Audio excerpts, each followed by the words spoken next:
Ya, bismillahirrahmanirrahim. Assalamualaikum warahmatullahi wabarakatuh. Jumpa lagi dengan Ibu di pelajaran geografi. Kita lanjutin materi yang kemarin, yaitu materi hari ini adalah teori pola keruangan kota.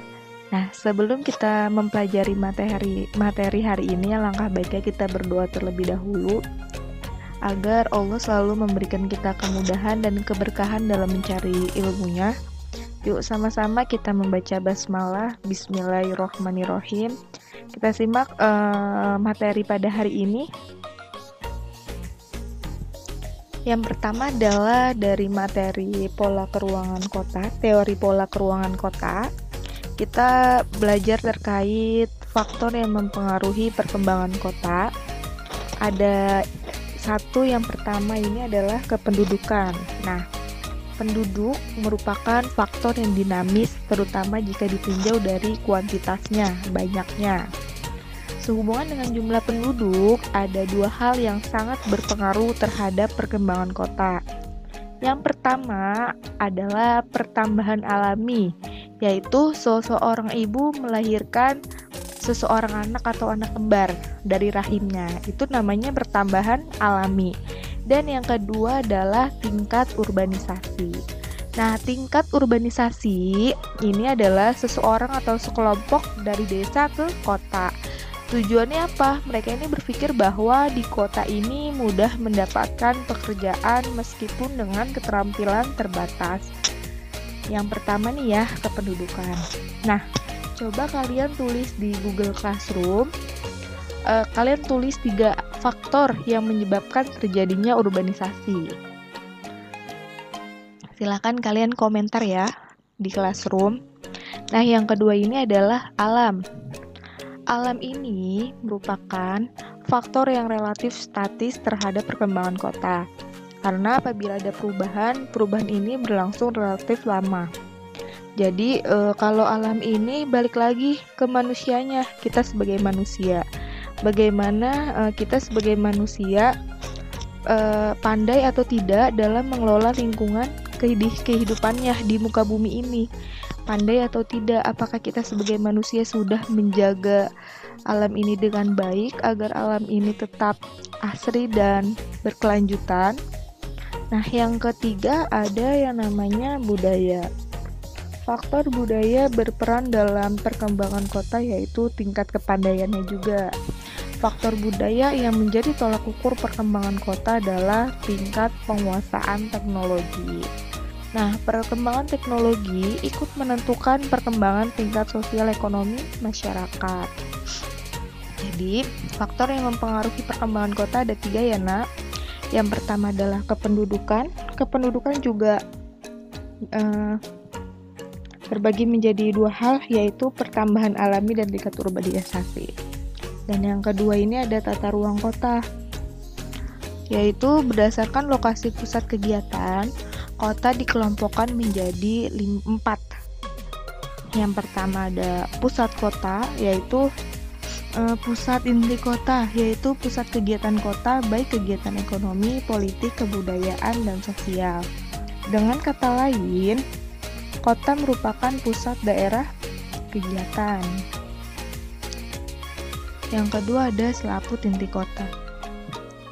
Selaput inti kota adalah lokasi pusat kegiatan yang berada di luar inti kota yang merupakan perluasan atau pemekaran kota. Jadi selaput inti kota ini pemekaran atau perkembangan dari pusat kota.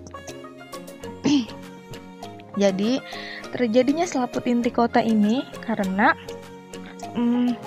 inti kota ini atau pusat kota tidak mampu menampung jumlah penduduk beserta kegiatannya, sehingga inti kota ini mengalami perkembangan.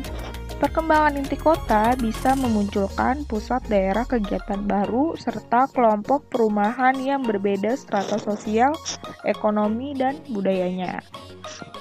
Yang ketiga adalah kota satelit. Kota satelit yaitu kawasan yang mempunyai sifat perkotaan yang memberi daya dukung bagi kehidupan di kota. Nah, kota satelit ini merupakan daerah pemekaran kota yang berfungsi sebagai pusat-pusat kegiatan industri. Nah, kota satelit mempunyai tingkat kebebasan yang lebih tinggi sebagai pusat produksi dan pusat pekerjaan. Nah, silahkan kalian cari ciri-ciri dari kota satelit. Apa saja sih ciri-ciri dari kota satelit ini? Kalian tulis di Google Classroom ya. Dan yang keempat ada suburban. Suburban yaitu suatu daerah di sekitar pusat kota yang berfungsi sebagai daerah permukiman dan pabrik atau industri. Jadi suburban ini daerah yang berada di sekitar pusat kota yang berfungsi sebagai pusat permukiman dan industri manufaktur. Penduduk di daerah suburban ini mempunyai kegiatan di wilayah inti kota. Jadi mereka ini setiap hari pulang dari lokasi permukiman ke tempat kerjanya. Nah, ini adalah 4 dari tata ruang kota. Ada pusat kota, selaput inti kota, kota satelit, dan suburban. Lanjut. Yang selanjutnya adalah teori pola keruangan kota. Di sini ada teori sektoral. Jadi, sebelum kita masuk ke teori sektoral, kota ideal adalah kota yang mampu mengakomodasi dan menyelaraskan antara aktivitas masyarakat dan bentuk penggunaan lahannya. Oleh karena itu, banyak pemikiran tentang konsep ideal, konsep kota ideal yang diwujudkan dalam teori-teori kota ideal. Nah, kota-kota tersebut ini yang pertama adalah ini teori sektoral, yang kedua ada teori konsentris, dan yang terakhir adalah teori inti ganda. Nah, kita bahas dari teori sektoral terlebih dahulu. Teori sektoral ini teori yang mengungkapkan bahwa setiap kota sudah diatur dengan rapi, tetapi tidak konsentris, sehingga terbentuk beberapa sektor yang lebih bebas. Nah, teori sektoral ini dikemukakan oleh ahli yang bernama Hammerhead. Nah, dia berpendapat seperti ini. Kita lihat ya gambarnya. Ini adalah gambar dari teori sektoral, di mana gambar ini memiliki zona 5. Bisa kita lihat ada zona 1, zona 2, zona 3, dan zona 4 dan zona 5. Nah, bisa kita lihat ya.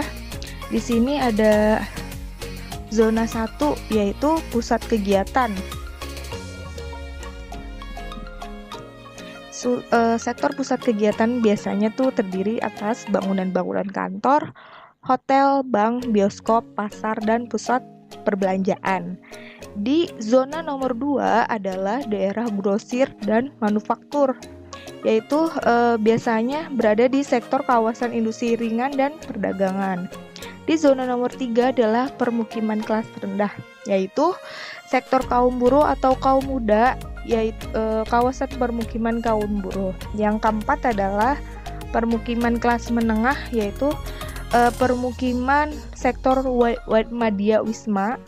Dan yang kelima adalah permukiman kelas atas, yaitu permukiman Adiwisma, yaitu kawasan tempat tinggal golongan atas yang terdiri atas para eksekutif dan pejabat. Jadi bisa disimpulkan ya, kalau nomor 5 adalah permukiman pejabat, yang keempat adalah menengah, dan yang ketiga adalah permukiman kelas rendah, yang kedua adalah manufaktur, dan yang pertama adalah kegiatan pusat kegiatan. Lanjut, di yang kedua ini adalah teori konsentris. Nah, teori konsentris ini berpendapat bahwa pola penggunaan lahan di perkotaan memperlihatkan zona-zona konsentris atau melingkar. Gambarnya seperti ini, bisa kita lihat dia gambarnya adalah melingkar ya, sesuai dengan teorinya. Nah, dia ini memiliki 5 zona.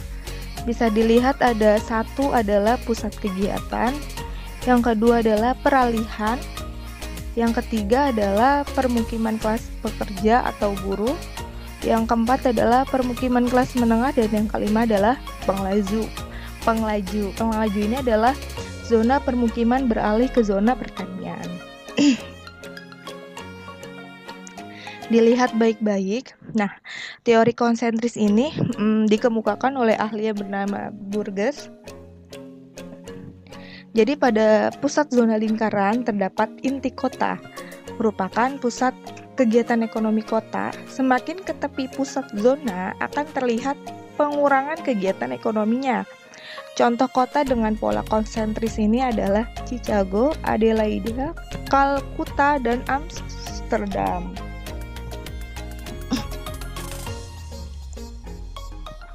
Nah, yang ketiga ada teori inti ganda.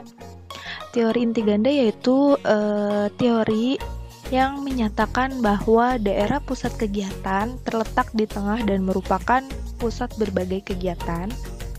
Nah, ini adalah gambar dari teori inti ganda. Dia ada 7 zona. Nah, teori inti ganda juga dikemukakan oleh ilmuwan yang bernama Harris dan Ullman.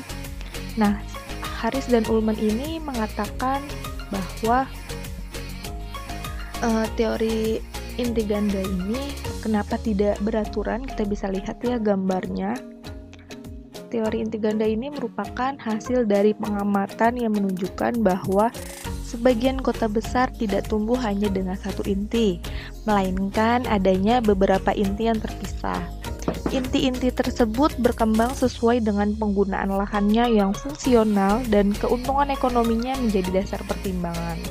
Dan Harris dan Ullman juga berpendapat bahwa perkembangan kota juga melihat kepada situs kota dan sejarahnya, sehingga tidak ada urutan yang teratur. Bisa kita lihat ya, tidak teratur.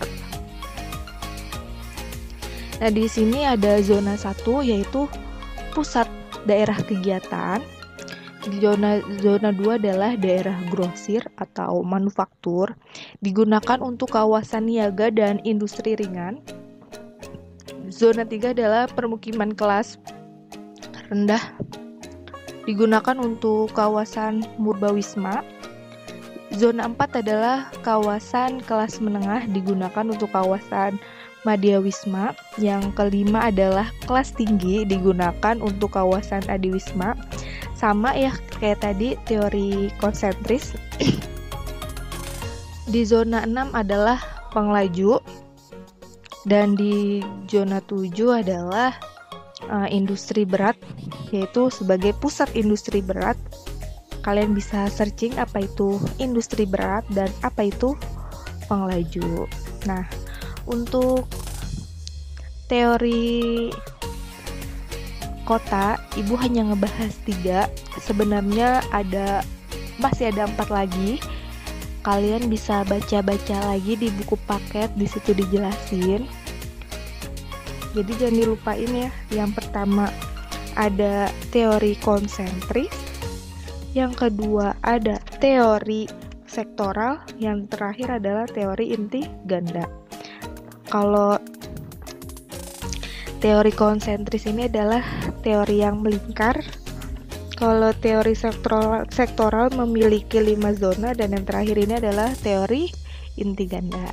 Nah, cukup sekian untuk materi hari ini. Kurang lebihnya Ibu mohon maaf.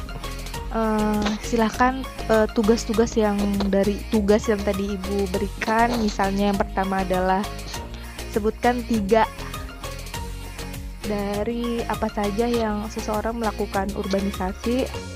Dan yang kedua tadi apa? Hayo, ciri-ciri dari kota satelit. Kalian tulis di Google Classroom. Cukup sekian materi untuk hari ini, dan silakan kalian tulis apa itu zona penglaju. Cukup sekian untuk materi hari ini. Ibu mohon maaf. Assalamualaikum warahmatullahi wabarakatuh.